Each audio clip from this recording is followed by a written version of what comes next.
Hey, welcome to my channel. I just teach the Bible here, just straight what it says.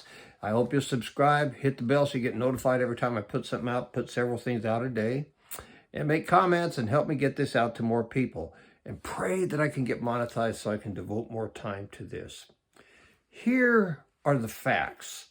By age 44, 99% of Americans have had sex. And 95% had done so before marriage. That's by age 44.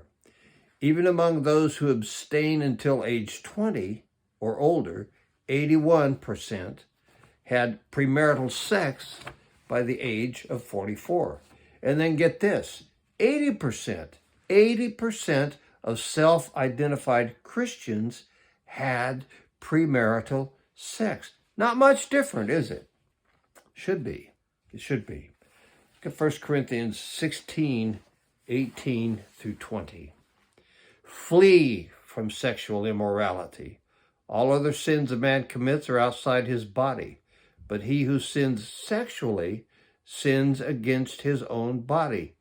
Do you not know that your body is a temple of the Holy Spirit who is in you, whom you received from God? You're not your own. You were bought at a price. Therefore, honor God with your body.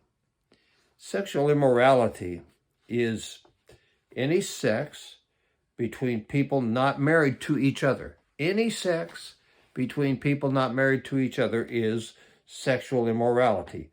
Premarital sex is sexual immorality as defined by the Bible. God gives us 3 reasons to flee from sexual immorality.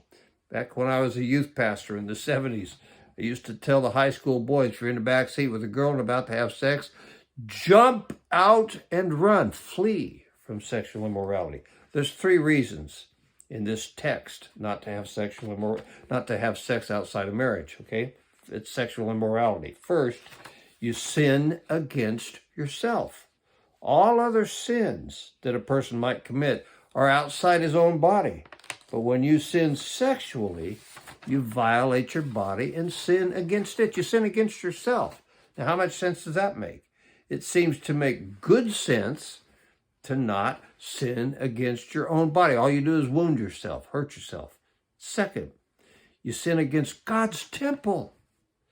The body of the Christian is the temple of the Holy Spirit. You are where God lives.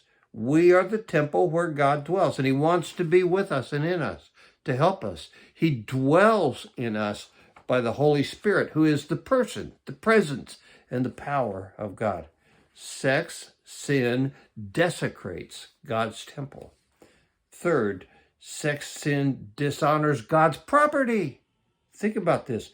We are not our own. When we surrender to Jesus Christ, he bought us with a price. He bought us out of sin and slavery to sin and death, okay? Christ died to buy us out of slavery to sin and death. We are his property, and sexual immorality dishonors what he bought with his blood. So here's a profound truth that kind of fits all of this.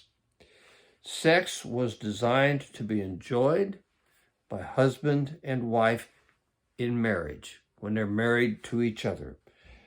Outside marriage, it is immoral.